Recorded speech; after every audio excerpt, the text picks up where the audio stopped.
Muy bien. Vamos a orar antes de empezar.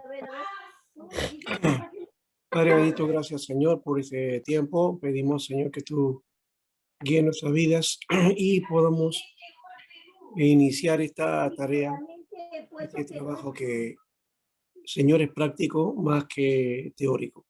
Gracias por todo tu gran amor y tu misericordia. Guíanos en todo y también Señor a que vengan pronto Señor cada uno. También Señor por tu gracia seas tú, Señor, guiándonos y tu gracia nos cubra siempre. En el nombre de Jesús. Amén. Muy bien, buenas noches a todos. Estamos en el nuevo curso y este curso, como ya se ha mencionado, es un curso práctico. Se llama Introducción a la Teología Práctica. Básicamente es una, como su nombre lo dice, es una introducción. No vamos a hacer, digamos, un trabajo a fondo, que es más de corte, digamos, inicial y compete también de alguna manera con los cursos de teología sistemática, en donde está también trabajado esta área, ¿no? Y cuando hablamos de teología sistemática, estamos hablando de aquello que nosotros hemos recibido a partir de la dogmática, es decir, el dogma cristiano, el dogma que hay en la iglesia, ¿no? Y bien, voy a pedir que apaguen sus micrófonos, los que estén ahí, y los demás que tengan su cámara encendida, ¿no?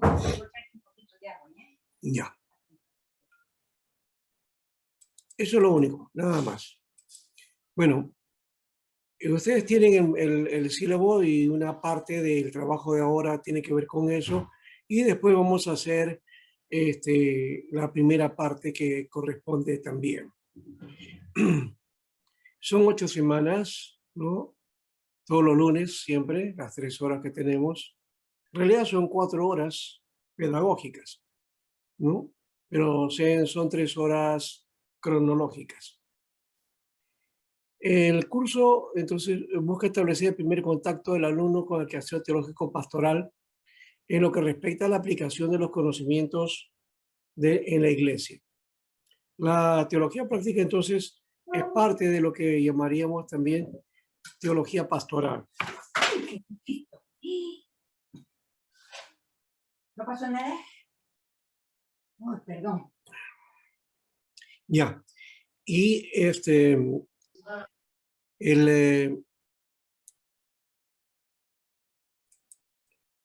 decíamos entonces que corresponde.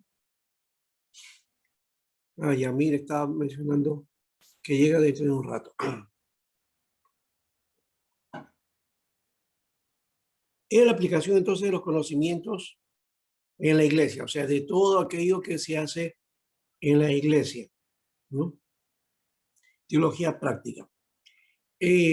Dentro de eso, posiblemente una de las cosas que sí está dentro de la línea que siempre suelo mencionar es la tarea que la iglesia hace hacia el mundo, ¿no? Que lo llamamos misión también, pero que es parte de toda esta cuestión de la teología pastoral, que yo no lo reduzco a la iglesia, es decir, la pastoral con una mirada más integral.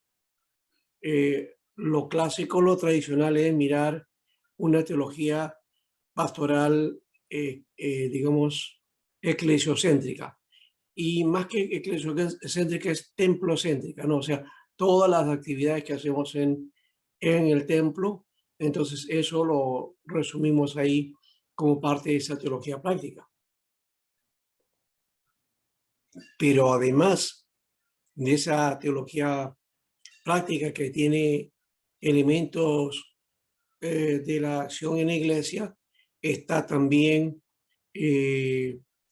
básicamente el culto, el servicio, está la evangelización, la educación cristiana, está las misiones, está la homilética porque tiene que ver con la predicación, está la hermenéutica porque se interpreta y se enseña de acuerdo a esa interpretación, a la doctrina. Está también algunos aspectos eh, pastorales que generalmente desde la iglesia le planteamos pues eh, asuntos que competen a los hermanos y a la iglesia. En realidad ya hemos dicho que esa pastoral corresponde también a la problemática que hay en las diversas cosas que hay dentro de la sociedad, que también tiene que tener una voz pastoral, una respuesta o una solución pastoral. Y por supuesto también está la administración eclesiástica, cómo se gobierna, cuáles son las formas de administrar todo ese aspecto. Y también yo iría más allá, la mayordomía, que tiene que ver con otros elementos que ya hemos dicho que es a partir de la iglesia, pero que no se limita a la iglesia. Y el crecimiento eclesiástico sería lo que se llama hoy día el crecimiento de iglesia. Eh, Hay varios nombres que algunos le llaman iglesia crecimiento, aunque iglesia crecimiento es una, digamos, una nomenclatura que tiene que ver con un programa y otro es lo que es eclesiología, eclesiología, que es un término generalmente que no tenemos en realidad dentro de la teología, pero que se va, se ajusta más o menos a lo que es el hecho del crecimiento de la iglesia.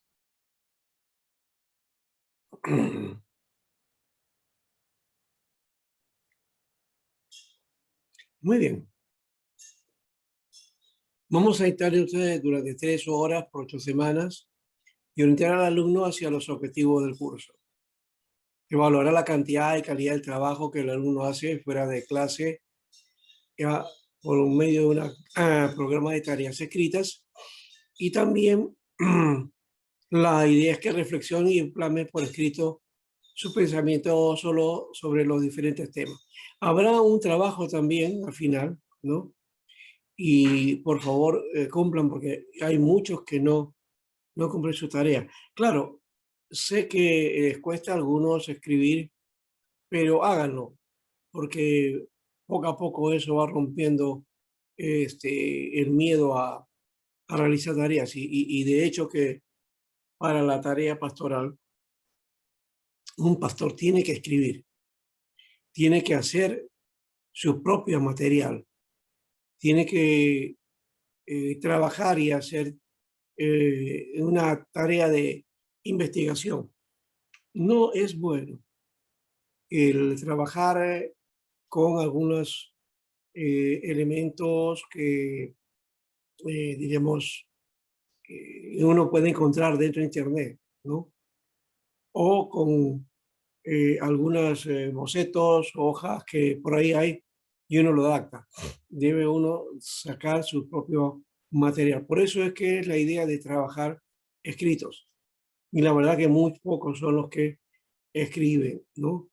Necesitamos trabajar bien eso y sobre todo que ustedes puedan desarrollar en esta tarea una perspectiva práctica, más que una cuestión teórica, porque esto no tiene teoría, es buscar la forma de hacer algunos detalles aquí. Por ejemplo, una de las cosas que ha de hacerse también es, por ejemplo, predicar, ¿no? Aquí vamos a hacer de repente un corto mensaje y alguien que le toque va a tener que realizarlo. Otro puede ser una enseñanza. Otro va a realizar eh, una evangelización. Otro podría ser un plan de misiones y hay que presentarlo también. Cómo sería la liturgia o el servicio eh, que más o menos plantearía para un culto, ¿no? Otro sería un trabajo de interpretación también de un texto bíblico. En fin, todas esas cosas habría que hacer como parte de la presentación. Ese es un trabajo básico que vamos a hacer, ¿ya? Posiblemente haya uno o dos escritos, pero básicamente va a ser ese trabajo que ustedes van a tener que hacer en clase y un par de uno o dos, más bien sería un escrito al final que sería un ensayo, ¿ya? Que es un ensayo, en realidad es una monografía, ¿no? Una monografía de trabajo que tiene que ver con algunos temas. Está aquí en el sílabus, al final, ustedes pueden verlo. Dice ahí, ensayo. El alumno debe escoger 2 de los temas propuestos, ¿no? Hay 3 propuestas aquí de educación cristiana, ¿ya? Teología pastoral sobre la disciplina en la iglesia, u otro de la misión, ¿no? Que sería un trabajo de estudio sobre la misión de Pablo, ¿no? Sus estrategias. Entonces, esos serían los trabajos al final, ¿ya? Así que la fecha de actividad en clase es la que estoy mencionando, ¿no? Que puede ser prédicas, evangelización, todo eso práctico, va a ser el día que le toque al estudiante. Y entonces eso lo vamos a programar bien y es posible que esto lo hagamos, eh, bueno, si podemos hacerlo ahora, si no la próxima semana, ¿ya? Para ya tener los tiempos porque tenemos solamente 8 semanas, ¿no? Y va a haber una semana, bueno, terminó hasta el final, más o menos de lunes, y luego viene la semana de 28 de julio, y luego en agosto volvemos, ¿no? Para continuar. Muy bien, entonces, la fecha de entrega de ensayo más bien va a ser para el 16 de agosto, ¿no? El 16 de agosto, entonces tienen que realizar ustedes su entrega. Ojo que estamos hablando de puntualidad. La mayoría siempre piensa al final y pide una semana, pide más tiempo y por favor ya no. Vamos a tratar de ordenarnos, disciplinarnos y tiene que ser con entrega ahí. Cualquiera que entrega fuera de hora ya digamos, es como si no hubiera presentado el material. ¿Ya? ¿Estamos de acuerdo?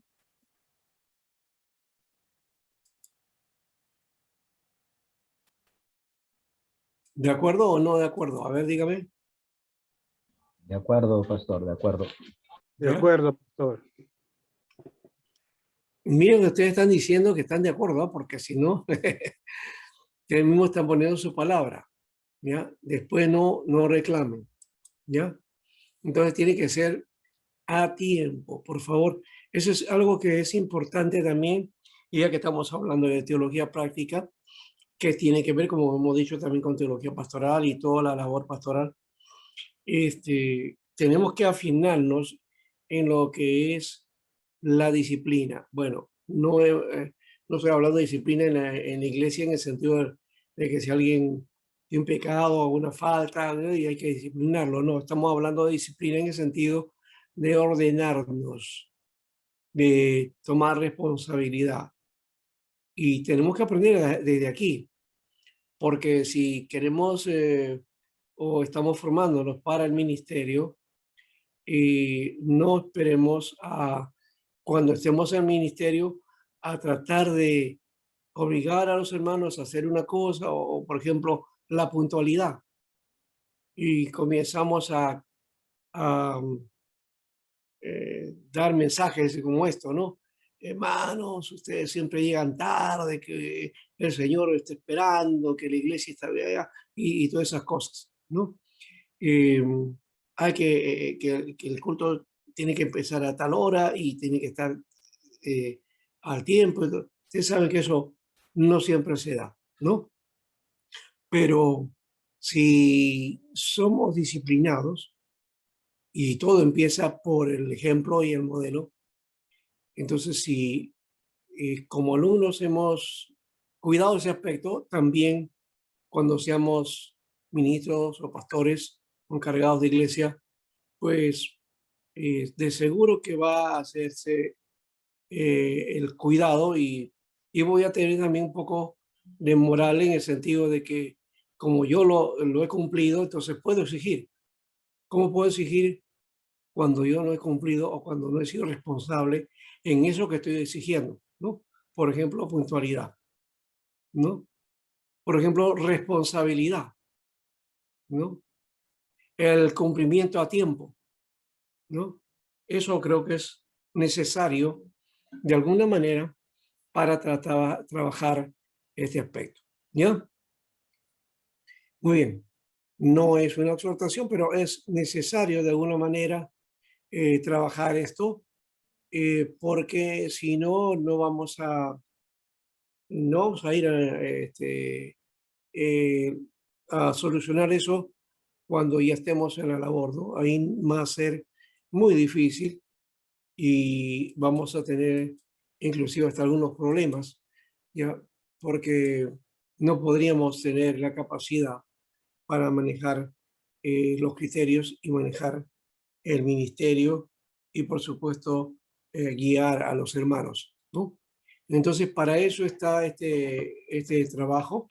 Y vamos ahora sí, en base a eso, bueno, aquí hay unos libros que el de Charles Joyce de Teología Sistemática, la lectura eficaz de la Biblia de Gordon Fee para la hermenéutica, el de José Martínez también,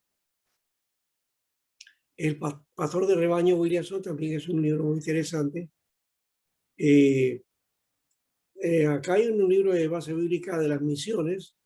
Tengo yo otro libro de eso, Misión de Transformación, y también base bíblica de las misiones de René Padilla, Samuel Escobar y todos ellos, ¿no? Ese libro del liderazgo espiritual de Sanders también es interesante, o Sander, ¿ya? Y el de consejería cristiana efectiva, ese es para el trabajo de consejería. Y el otro, el Espíritu Santo, bueno, de Edwin Palmer. Bueno, en fin, hay algunos ahí, podemos seguir añadiendo otros. Algunos se los puedo entregar, se los voy a enviar a ustedes como un material para que ustedes entonces tengan ya algo como para trabajar y hacer los ensayos y las tareas que vamos a proponer, ¿no? Muy bien. Dicho esto, antes de empezar, vamos a hacer entonces vamos a pasar la lista, que no me he olvidado de pasarla y espero que por lo menos estén la mayoría. A ver, Alexis Altamirano, 16 de 25. Más o menos, todavía faltan unos 9, 8, posiblemente sean como el anterior grupo, que no todos los tomaron, pero algunos de los que están aquí, bueno, llevaron el curso anterior, ¿no? Así que posible estén con nosotros también. El caso Wilson, tú no llevaste el curso anterior, ¿no?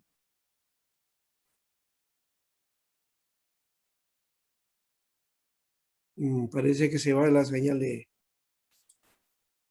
Wilson. Ya, hablaremos en otro momento con Wilson. Aquí estoy, pastor.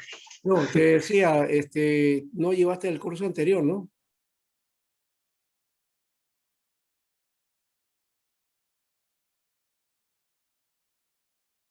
Ya, vamos entonces a iniciar y vamos a hacerlo a modo de conversación, ¿ya? Lo que nos corresponde hoy día es hablar sobre evangelización y misión.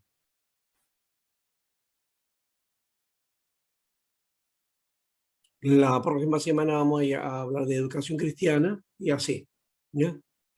Vamos a ver evangelización y misión.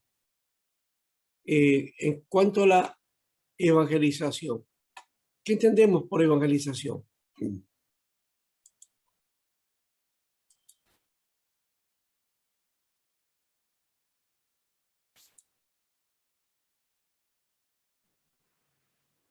Compartir la palabra de Dios con las personas que todavía no conocen a Jesucristo, ¿no? Ya, Digamos fuera de la iglesia, ¿no? En algún evento. ya. Entonces entendemos que es compartir el evangelio a la gente que no conoce, ¿no? ¿Qué dicen los demás?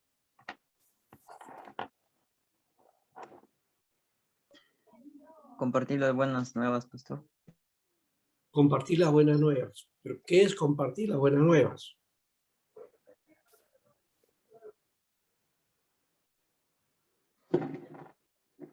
Es la palabra del Señor.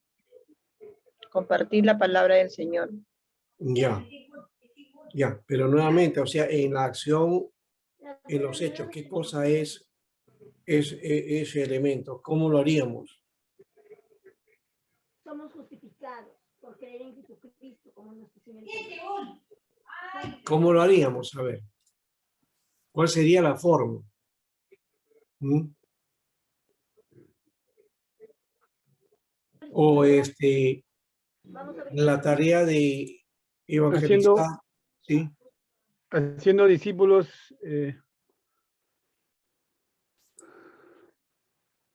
Siendo discípulo. Ya, primero tenía que ver que nosotros seamos discípulos, ¿no? Ya. Y también haciendo discípulos, ¿no? Ya.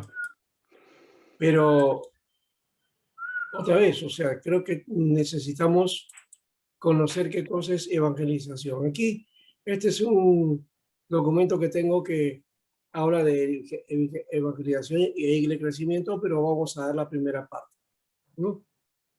Cuando hablamos de evangelización, primero tenemos que ir al término, ¿no? La palabra evangelización deriva del vocablo. ¡Rogambre! No me da la gana, se dice, entonces. A ver. El vocablo griego evangelio. ¿Qué es evangelio? ¿Qué es evangelio? buena noticia. ¿Mm? Va a seguir dando la vuelta.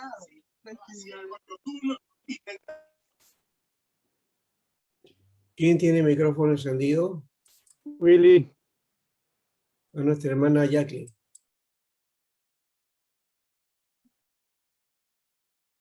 Ya.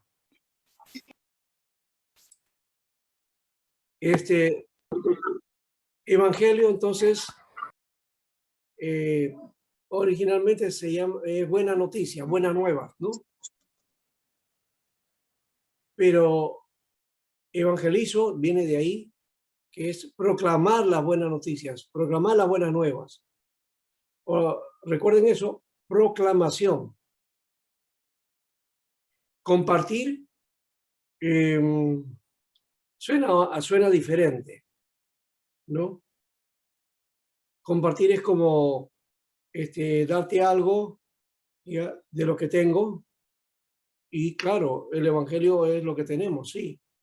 Pero y yo te doy algo que yo tengo y que va a ser también algo que me liga a ti, ¿no? Pero, por ejemplo, los discípulos, la iglesia del primer siglo, compartían, dice, todas las cosas, las tenían de cada uno, ¿no? Compartían al que no necesitaba, le daban a quien no necesitaba, o sea, daban al otro. Y en alguna manera, compartir también tiene que dar al otro, pero me estoy relacionando o me comprometo. De alguna manera eso, el evangelio aplica a proclamación, es decir, a predicación.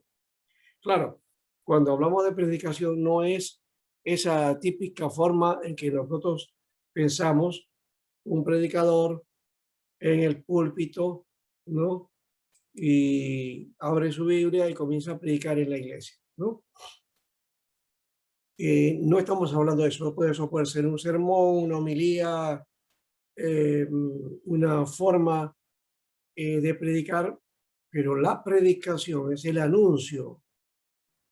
Y ese anuncio lo podemos hacer compartiendo con una persona o también con un grupo en un lugar que no necesariamente es la iglesia, ¿no? Puede ser en cualquier lugar, ¿no? Entonces, es anunciar la buena nueva de Jesucristo. Eso es evangelización, ¿no? Y evangelización es proclamar las buenas noticias, no se olviden, las buenas nuevas. Y este anunciar de las buenas nuevas de Jesucristo, ¿ya? Que era para la iglesia primitiva, ¿no? La proclamación del mensaje anunciando su segunda venida, ¿no? Era el mensaje de salvación. Entendiendo mensaje de salvación con todo lo que eso implica. Es decir, no es solamente la idea que hemos reducido en la iglesia de que la persona está perdida, está condenada al infierno y entonces hay que salvarlo del infierno. Hay que librarlo del infierno. Entonces, Jesucristo ha venido para librarte de eso. Entonces te da la salvación para que salgas de ese lugar, para que vayas a la vida eterna. Esto es una cuestión que nosotros hemos reducido ahí nomás al Evangelio a eso. A que, bueno, ya salió de la situación de pecado, del dominio del diablo y del infierno, y ahora pasa a la vida eterna. Y eso es bueno, pero nos quedamos ahí. Nos quedamos ahí. Y la salvación implica todo un plan que Dios tiene para la vida del hombre. Y que tiene que ver con la formación del hombre a la estatura y plenitud de Jesucristo. Entonces, ese es el sentido de la salvación, que también implicaría, alguien mencionó por ahí, discipulado. Discipulado, ¿no? Estos te van juntos, la evangelización y el discipulado, ¿no? Para anunciar entonces todos los elementos que tienen que ver con el consejo de Dios. Así que no basta solamente con que una persona ya se convirtió en una nueva criatura, ya está en la iglesia, sino que hay que formarlo. Hay que formarlo. Y que llegue a esa dimensión en Jesucristo. Desde esa perspectiva creo que hay que trabajar. ¿Dios? El otro lado es el evangelismo. Evangelismo, que es salir, realizar una comisión, ¿no? Es como la salida o la peregrinación que hacían los religiosos, ¿no? Ya los apóstoles, ¿no? Que iban de pueblo en pueblo, de provincia en provincia, predicando el evangelio. Según la Real Academia nos menciona eso, ¿no? Entonces, el evangelismo es la acción de evangelizar. El evangelismo es la acción de realizar la proclama de las buenas nuevas. Y justamente ahí viene la otra palabra, la proclamación, ¿no?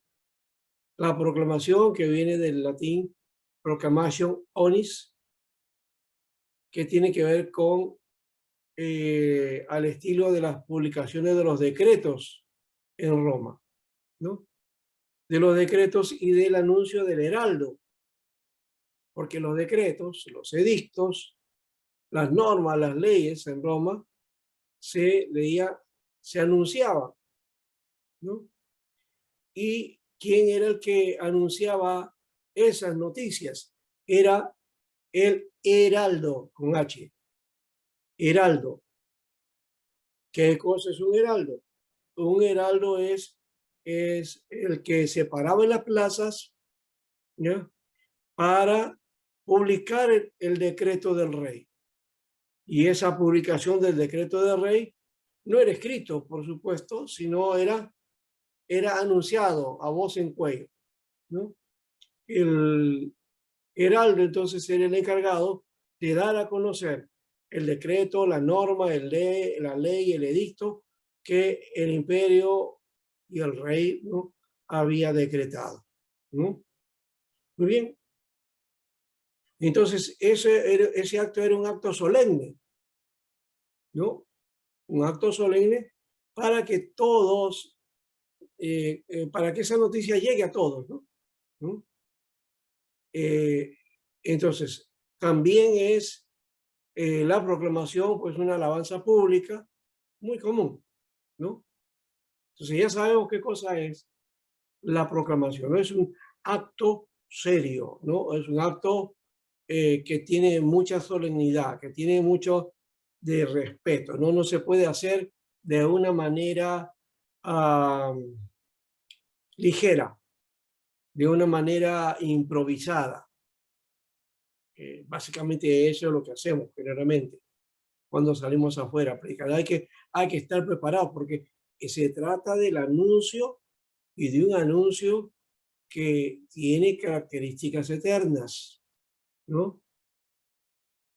Y si el heraldo anunciaba los decretos y las normas que había dado algún rey en un reino para establecer, digamos, el bien vivir o el buen vivir o el beneficio para el pueblo, ¿no?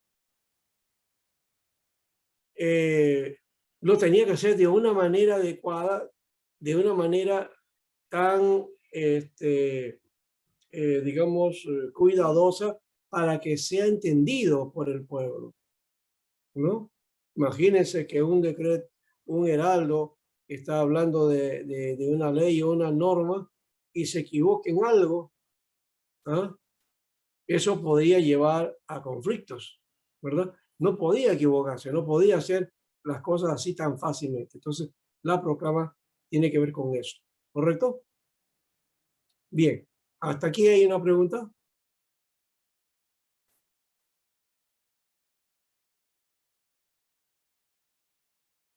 ¿Hay preguntas o no hay preguntas? A ver.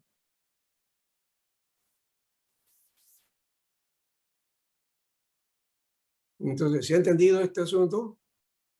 Entonces, la evangelización, si bien puede ser que uno dice, no, tengo que tener don de evangelista para ir a predicar el evangelio.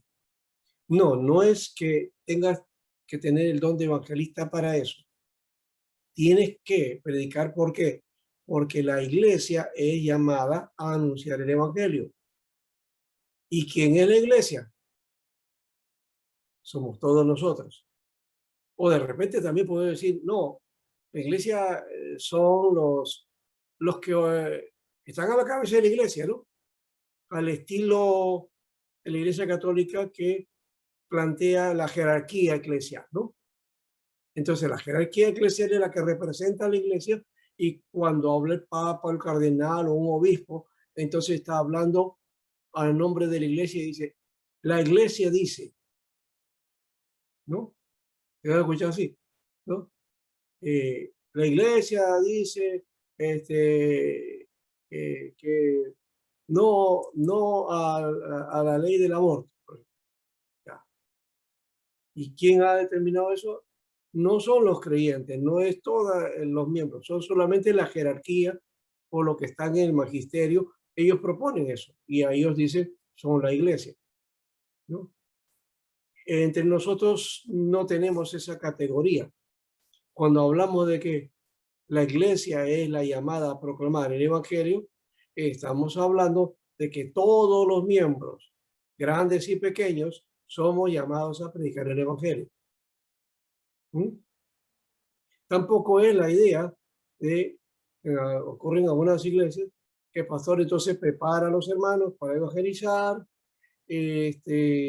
hace las tareas, de repente los pone en práctica, hacen todo el ejercicio de cómo deben hacerlo y todo eso, y luego ya le dice, muy bien, vamos a salir a predicar. Y el día domingo, entonces los encarga y encarga a un hermano que dirija todo y que predique, ¿no? Y el pastor no sale, ¿no? Manda a todos a evangelizar afuera y el pastor se queda en la iglesia, porque dice, no, en la iglesia tengo que estar aquí porque tengo que atender otras tareas.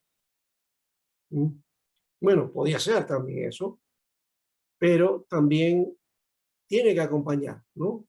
Por lo menos en los primeros momentos está acompañado, o sea, pastor, líder y la iglesia, ¿no? Desde el más pequeño hasta el más grande, tiene que estar en la evangelización, ¿no? Tampoco es la idea de, no, yo he sido preparado para predicar en el púlpito. En las calles no puedo predicar.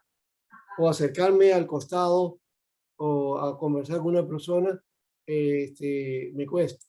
No, tengo que romper eso. ¿Por qué? Porque soy llamado a anunciar el evangelio. En cualquier lugar. No es en el púlpito, sino en cualquier lugar.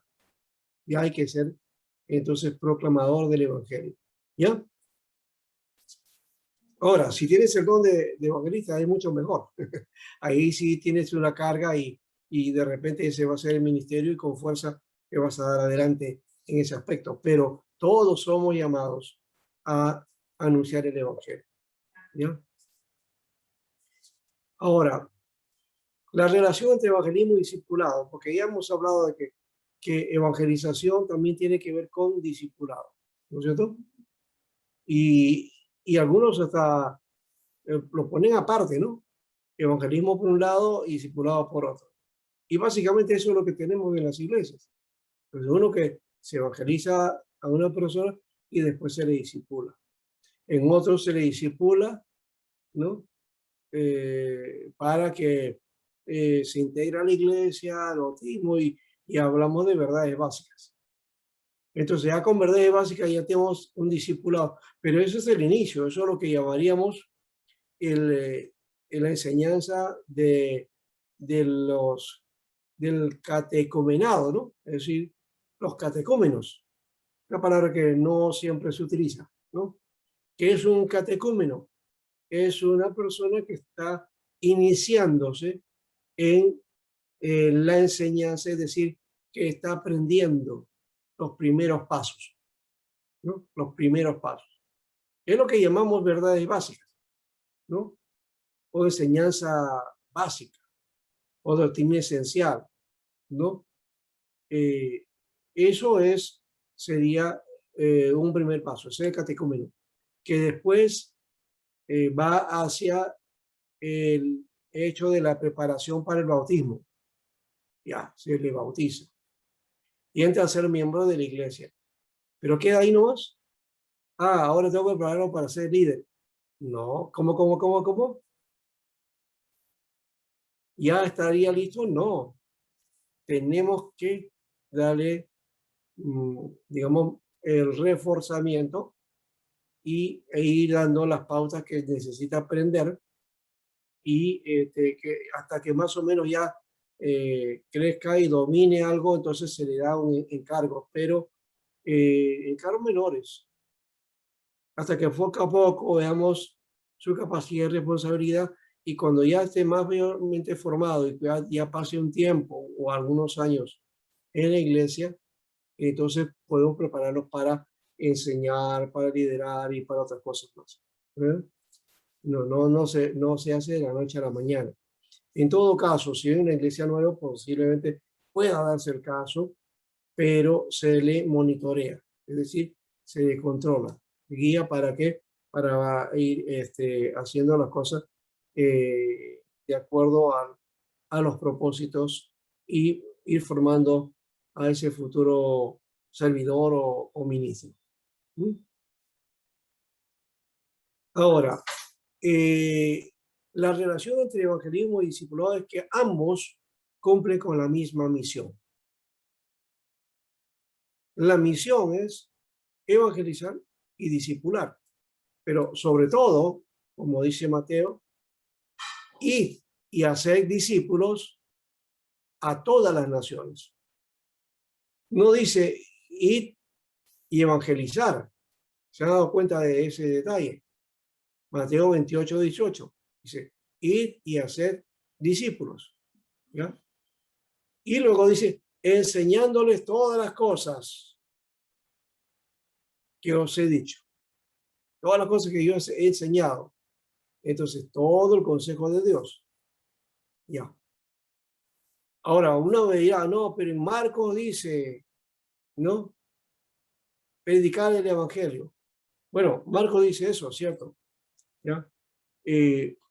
Pero hay otra situación con Marcos. Bueno, puedo tomar ese texto como base también. Lo que le voy a decir a ustedes en este caso no implica que no lo hagamos, pero en esencial está realizado. Lucas también nos menciona algo de ese asunto también. Pero Marcos 16, 15, 16, 16, por ahí está, donde habla de predicar el evangelio, ¿no? Y que y estas señales irán, ¿no? A los que creen, ¿no? Y entonces ese pasaje no está en los originales, básicamente, ¿no? Eso viene por el textus receptus que se trabajó y ahí se ha quedado ahí en el texto, ¿no?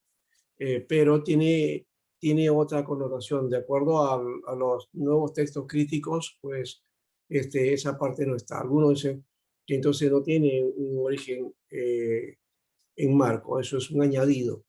Más allá del añadido, ya está dentro de la palabra, ¿no? En todo caso, lo tomamos dentro de lo que conocemos dentro del canon, ¿ya? Eso no le quita la autoridad, de hecho, de que no hay que predicar. Hay que predicar, pero el énfasis que hace la Biblia es el discipulado.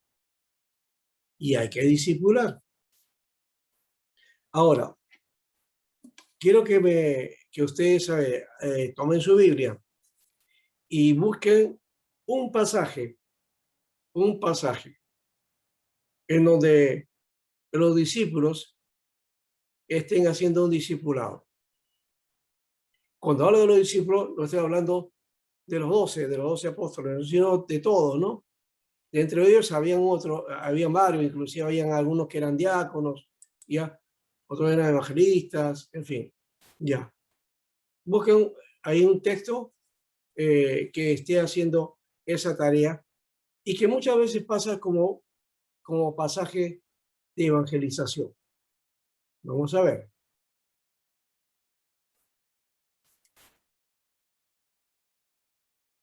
A ver si me han entendido a qué pasaje me refiero.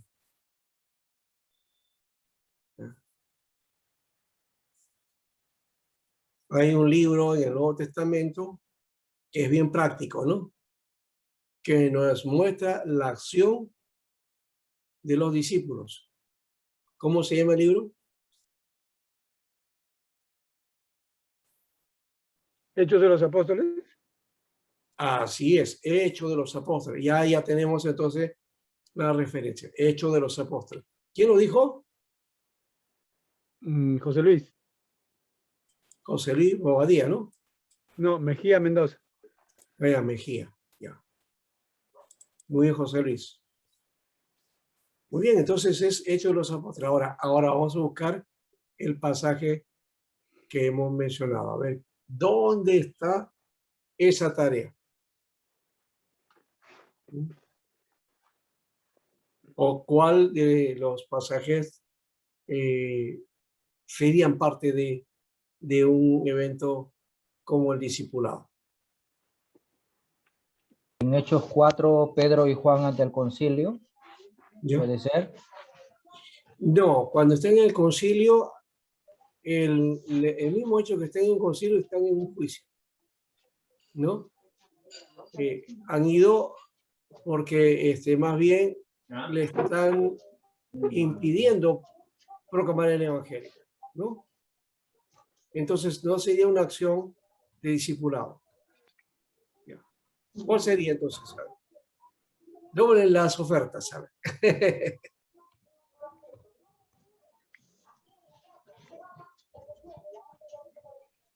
Si no está en el capítulo 4, entonces ¿en qué capítulo está? Hay un dato que salta a la vista en la acción. Eso, la forma que les estoy dando a ustedes esto, es para que vayan agilizándose para encontrar Hechos. textos y poder hacer las referencias repetidas. ¿Ya? En Hechos 20, cuando se van a predicar por Macedonia, por Troas, por Mileto.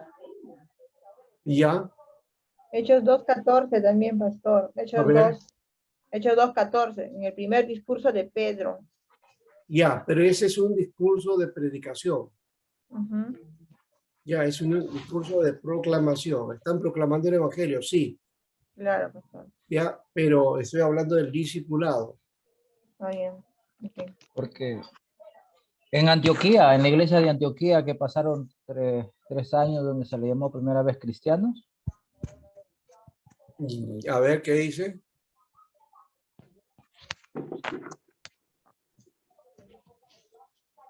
Es una acción que Lucas relata. Le doy ese dato. Es una acción y es la orden a un personaje Pablo. que tenía que buscar a alguien, ¿ya? Para guiarlo. Ah, Felipe, pastor. ¿Qué capítulo es? Capítulo 8. Capítulo 8, ¿no es cierto? Muy bien. Ujú. Capítulo 8. Capítulo 26.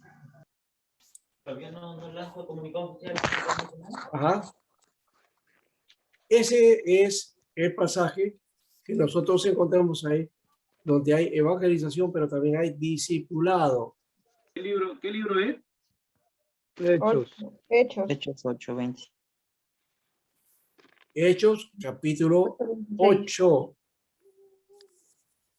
8 es, Ajá. versículo 26 para arriba, ¿no? Sí, pastor. Donde el Espíritu dice que lo llevó al desierto a Felipe y le dijo, súbete al carro, ¿no? Y le dio la tarea que realizar ahí. Entonces, ¿qué hizo Felipe? Miró, dice, acércate al carro, lo miró y dice, ¿qué estás haciendo? ¿Qué lees? Estoy leyendo esto, dice, y estaba leyendo un libro y decía la pregunta, él dice, ¿de quién habla el profeta? ¿Habla de sí mismo o de otra persona? Dice. Y Felipe dice, comenzando de Isaías, le habló del Señor, ¿no? Le empezó a llevar hacia el Señor. Ahí se ve entonces el discipulado. ¿Ya? La tarea de discipulado, uno lo toma como evangelismo, eso. Sí es, pero el formato es de discipulado. ¿Ya? Le está enseñando, le está instruyendo y está inquieto. Él dice, lee las escrituras, le gusta, parece que había ido a una fiesta judía, regresaba del templo y estaba preocupado ahí leyendo el texto y no entendía eso, qué cosa era. Y le dice, ¿me puedes ayudar tú? Y Felipe lo ayuda y le dice, sí, claro, yo te voy a guiar. Entonces comienza a hablarle del Señor a partir del profeta Isaías. Eso entonces se llama discipulado. Está haciendo una instrucción, una enseñanza. Le está ordenando, reordenando el camino, ¿no? Entonces, evangelismo y discipulado son parte de la misma misión, ¿no? Es lo mismo. Inclusive hasta se bifurcan, evangelización es misión, discipulado, y discipulado es evangelización también a la vez. Porque mucha gente que hemos evangelizado no siempre está firme en la decisión que ha tomado. Posiblemente más adelante, siguiendo en la enseñanza, en el discipulado, en la instrucción, él pueda afirmar o reafirmar esa decisión y ahí nacer de nuevo, ¿no? Entonces el discipulado tiene que ver con eso. El discipulado tiene que ver con evangelización y evangelización con discipulado. No puedo yo decir, ya evangelicé, ya tiene a Cristo, pero el hombre le preguntas ahí alguna cosa sencilla y no sabe y no te responde nada porque no ha entendido el mensaje. ¿Mm? Entonces hay que tener ese cuidado. ¿Ya? Entonces es presentar el reino de Dios y llevarlos al conocimiento acerca de su magnificencia y su plan de salvación, llevándolo a una dimensión de conocimiento pleno de Jesucristo, dando así que ambos están ligados el uno al otro. Hacia ahí tenemos que llegar. Es lo que Pablo decía, hijitos míos, ¿no? Por los cuales todavía, dice, paso y siento dolores de parto hasta que Cristo sea formado en vosotros, ¿no? Se ha engendrado, pero a la vez se ha formado, ¿no? La formación, el ser engendrado en Cristo, es que hemos nacido en Cristo, pero esa criatura no debe quedarse como criatura. Tiene que desarrollarse, tiene que madurar, tiene que crecer. ¿Mm? Por eso es en parte triste cuando una persona siempre está pensando que ya es solamente en hecho de que es una nueva criatura. Y ahí se queda. Soy una nueva criatura. Ya el Señor me salvó, ya me limpió, ya estoy libre de todo, voy hacia el cielo. Si ese es el mensaje del Evangelio, ¿sabe qué? Entonces es un mensaje pobre. Porque el mensaje del Evangelio no es solamente salvar a niños, salvar ya y llevarlos arriba al cielo. Ya. Qué fácil el asunto.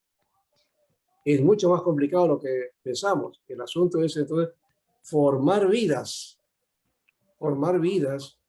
a la altura y estatura de Jesucristo. Y esa debe ser la meta. No debe haber en ninguna manera el descuido. Y dice, no, es que yo soy evangelista, ya prediqué el evangelio, ahora que el maestro enseña, pues él discipule. El maestro es el que va a tener que ser discipulado. Aquí tenemos discipulado bajo la forma de las tareas que hace la iglesia, y ahí está la educación cristiana, por ejemplo. Está la escuela dominical, está las academias bíblicas, las enseñanzas bíblicas, ¿no? Las reuniones en casa, estudios bíblicos. Pero todo eso son solamente, como le llamaríamos, formas de una tarea que se debe realizar, que se llama discipulado, y que no solamente tiene que ver con el conocimiento, es decir, aprender Biblia, sino que ese conocimiento te lleve a ser formado a la medida y estatura de ese varón perfecto que es Jesucristo. Entonces, llegar a esa semejanza en Cristo, esa es la meta. Y Pablo menciona eso. En sus epístolas ese es su objetivo, ¿ya? Que se desarrollen todos hacia esa medida de Jesucristo. Y eso es una cuestión que no es fácil conseguir, ¿no? Como digo, nuestro confort es, ya está, ya conoce al Señor, con eso basta. Yo le digo, no. Ese hecho de que conoce al Señor ya, tenía que ver a ver si verdaderamente conoce al Señor o no. Porque uno que dice conocer al Señor no se comporta a esa altura. Y eso es un problema. Es un problema que tenemos muchas veces en nuestras iglesias. Hermanitos que están años de años en la iglesia y creen ser criatura del Señor, que han nacido de nuevo, pero se comportan de una manera no cristiana, ¿no? Entonces necesitan ser formados. Posiblemente han nacido nuevos, sí, pero no han sido discipulados. Y ahora, de repente me dicen, no, pero sí, voy a Calma Bíblica, así llevó tal cosa, así llevó el curso y ha sido excelente y ahora conoce. No basta conocer la palabra y sacar textos, ¿no? Y repetir y recitar textos, pero si en mi vida no pasa nada. mi vida sigue siendo la misma. Entonces necesito que la palabra, ¿no? se haga carne en mi vida y me haga una persona en la dimensión de Jesús. Eso creo que es un elemento que hay que asumirlo bien y tomarlo en cuenta. ¿Ya? ¿Alguna pregunta hasta aquí?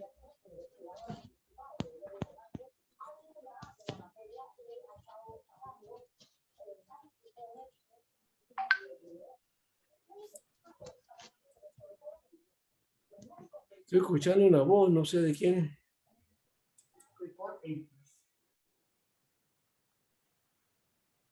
Ya voy a estar como Rabito. Escuché la voz que viene del cielo. ¿Ah? Pastor, y es muy interesante, ¿no? De verdad que habla de los hechos, el capítulo 8, ¿no? De cómo le evangeliza Felipe a Etíope, ¿no? Así Encontró es.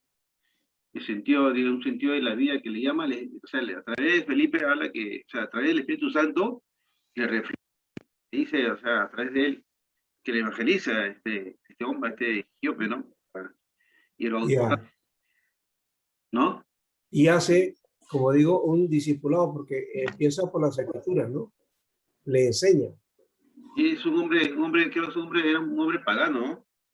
Sí, pero que era muy ávido, Sí. quería conocer, ¿no? Por eso tenía la escritura ahí, ¿no? ¿Lo puede leer? A ver, por favor. A ver. ¿De cuál? ¿De todo el hecho de 8, del 26 al 32? Era la parte porque de Felipe, sí, Claro. 26.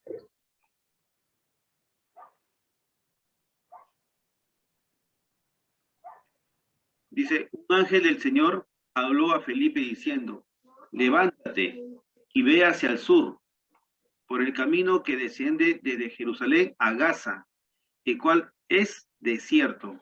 Entonces se levantó y fue, y sucedió que un etíope eunuco, funcionario de Candace, reina de los etíopes, el cual estaba sobre todos los tesoros, y había venido a Jerusalén para adorar, dice.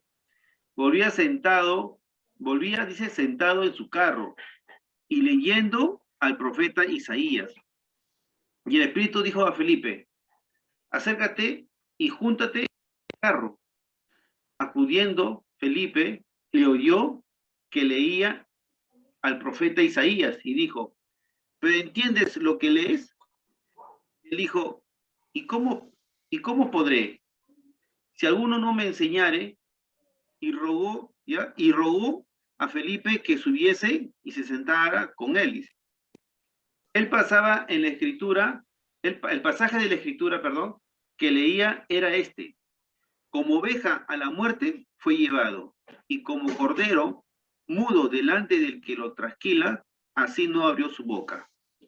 33, ¿no? Dice, en su humillación no se le hizo justicia, mas su generación, quien la conoce, porque fue quitada la tierra de su vida.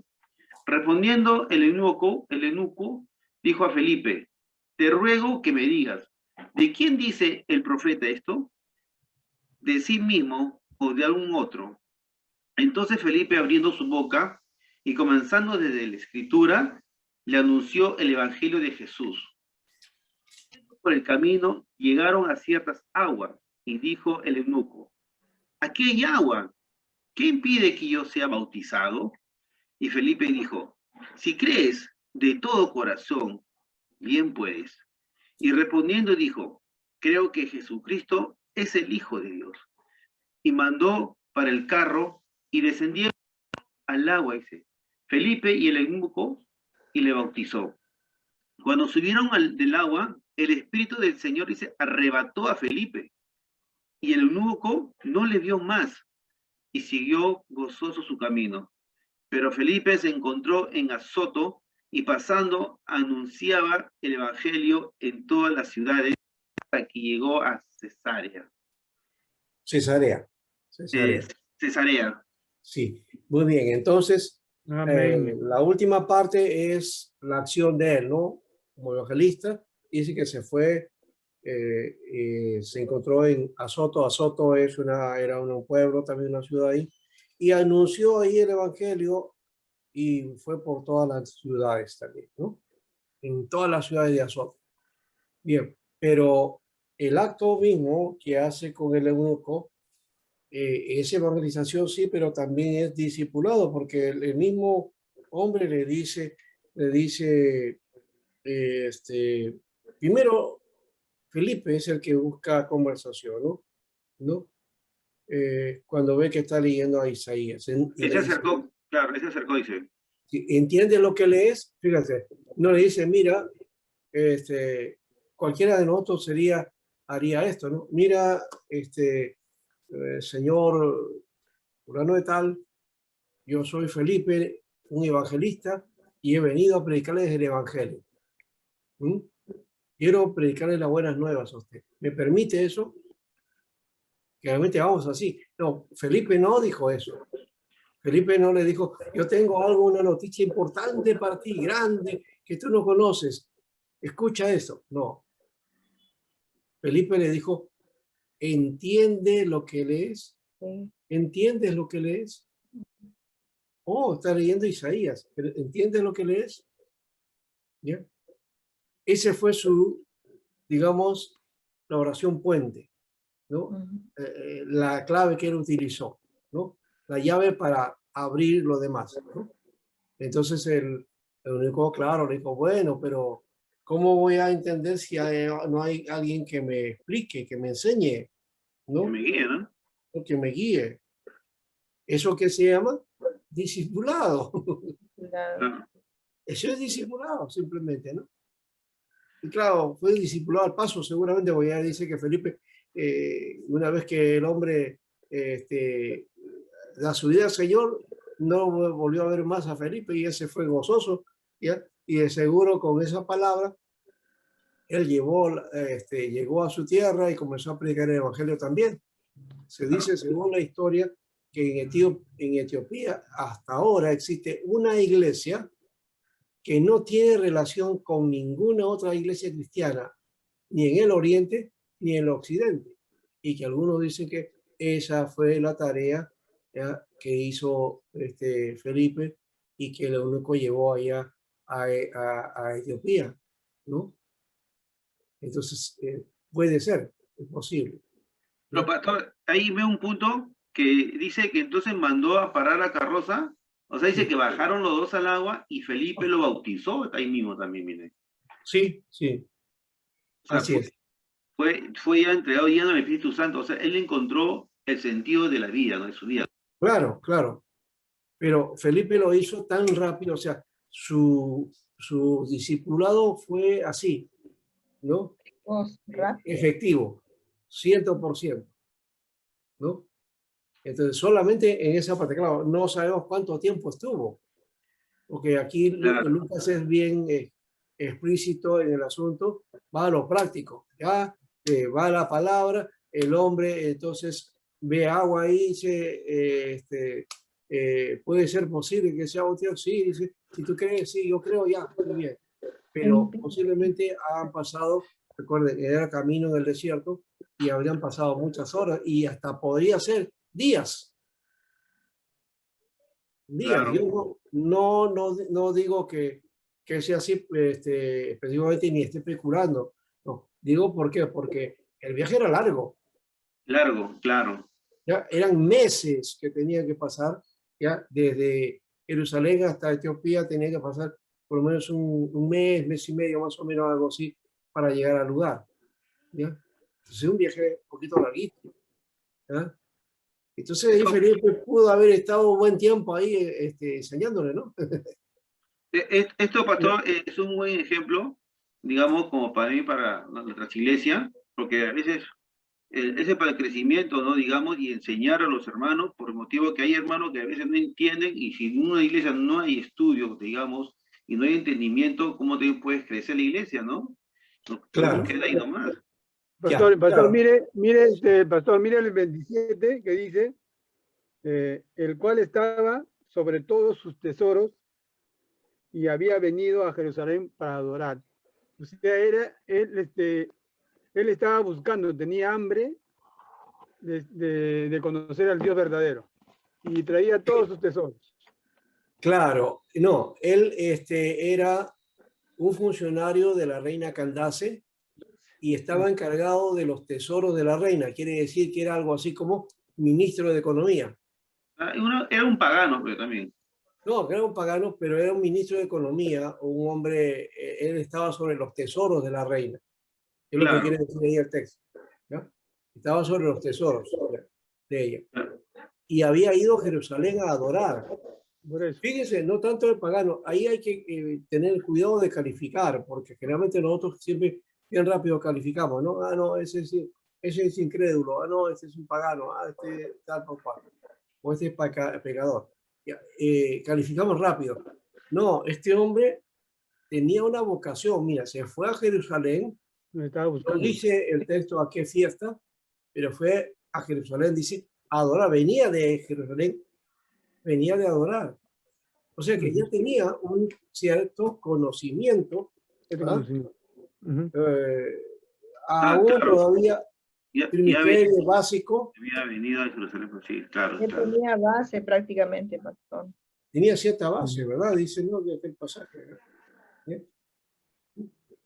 Por eso ¿Eh? pidió que se le bautice en el acto. Dice, Le explicó funcionario de la reina Candace, rápido. de Candace, reina de Etiopía, era administrador de todos sus tesoros, o sea, ministro de Economía, o un tesorero o algo así, y había venido a Jerusalén para adorar.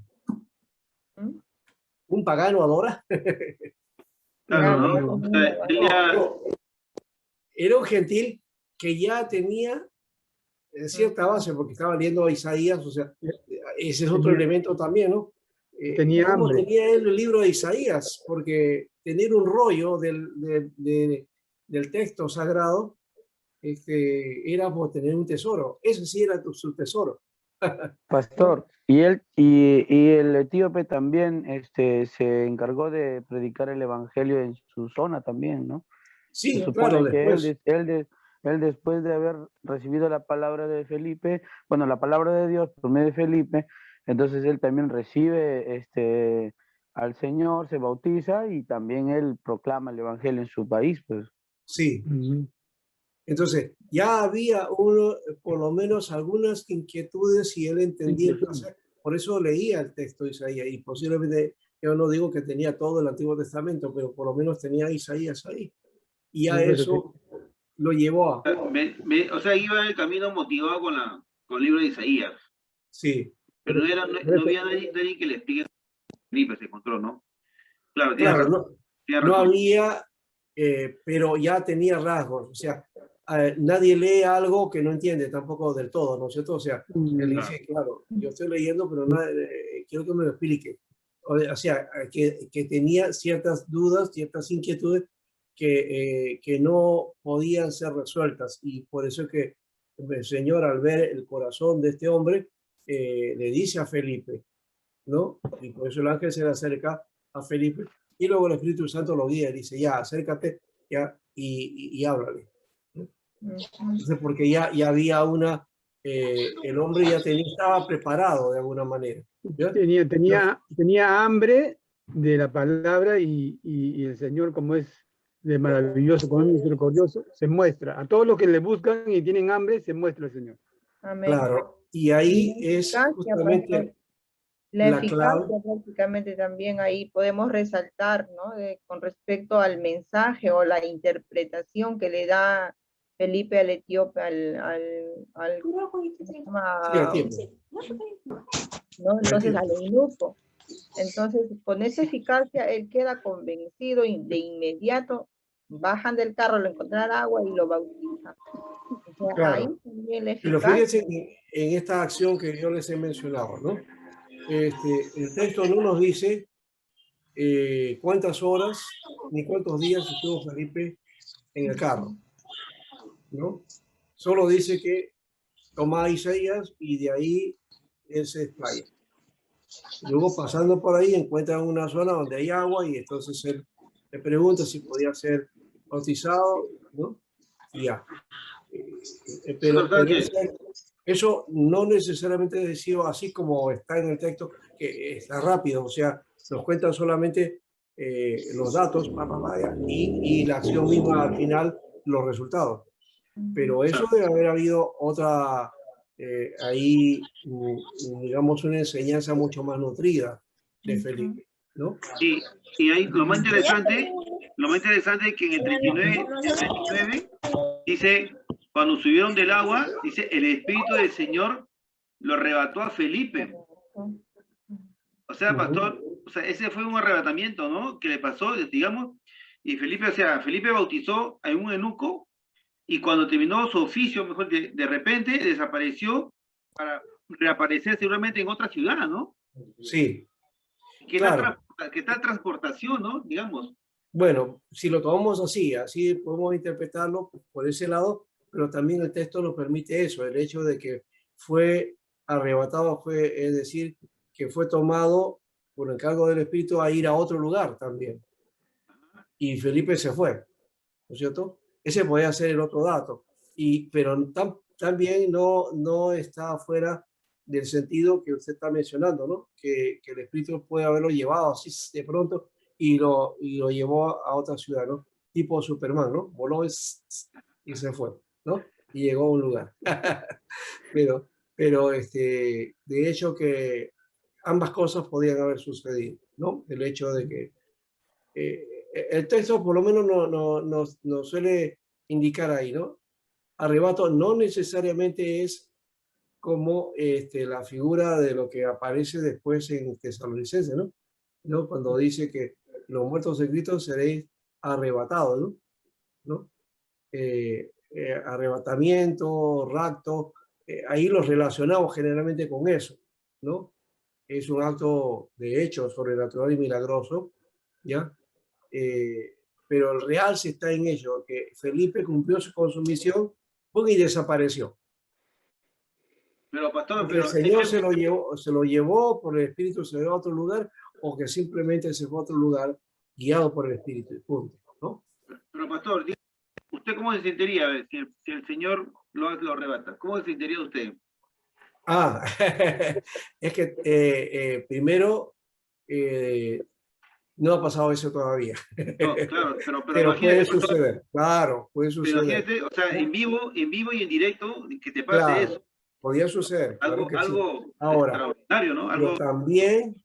también no dejemos de ver que también es un acto sobrenatural el hecho que Dios te encargue algo y tú de pronto pues, estás haciendo algo y el Señor te guía a hacer otra cosa diferente y eres llevado a por el Espíritu en el sentido de que eres impulsado. Claro, tú eres el que está caminando, tú eres el que vas a tomar de repente un bus o tu carro, pero es el Señor que te está impulsando a hacer eso. A eso me refiero también. Eso también es algo milagroso, ¿correcto?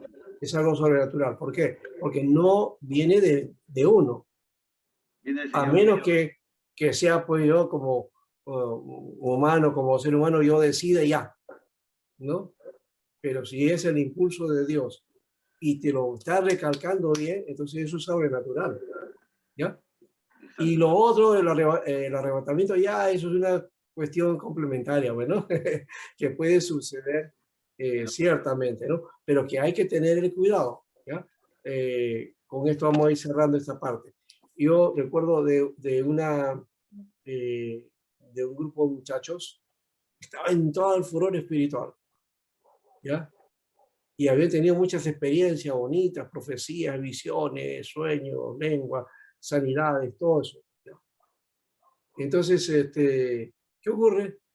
Que ellos habían gozado mucho del ministerio de Morris Cerulo cuando venía de Lima. Entonces, por ahí se enteraron que había una conferencia de él en Miami, en Estados Unidos. Entonces dijeron ya. Y por ahí hubo una voz que le dijo, y ellos tomaron que era el Señor, que les indicaba que él los iba a llevar a esa escuela de Morris Cerulo en Miami. Entonces, claro, uno dice, lo va a llevar, entonces le va a dar el pasaje, alguien, ¿no? De alguna manera especial, va a venir eso y se va a caer. Pero no fue así, dijeron, no, que mismo esa misma profecía le dijo, vayan al aeropuerto, y yo los voy a arrebatar, los voy a llevar ahí hasta Miami. Una pregunta sería, ¿para qué necesita que vayan al aeropuerto si el Señor los puede llevar y arrebatar de cualquier lugar? Pero se fueron al aeropuerto y comenzaron a orar, dice, a orar ahí en el aeropuerto.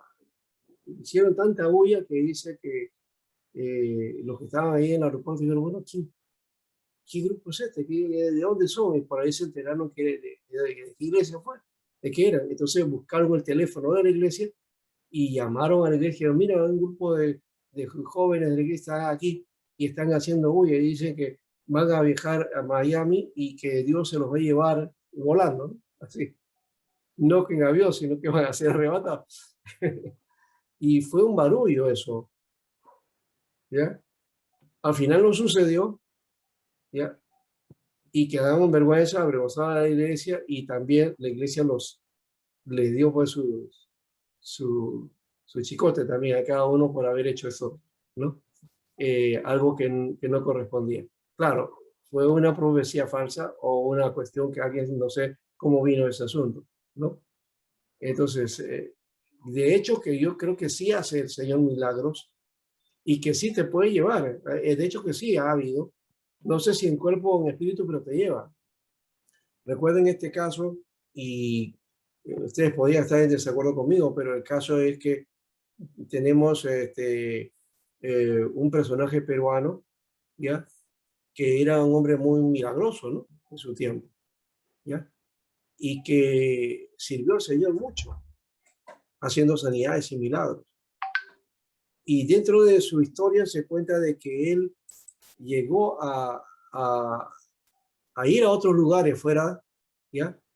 Y que fue y sanó a personas que estaban enfermas, ¿no?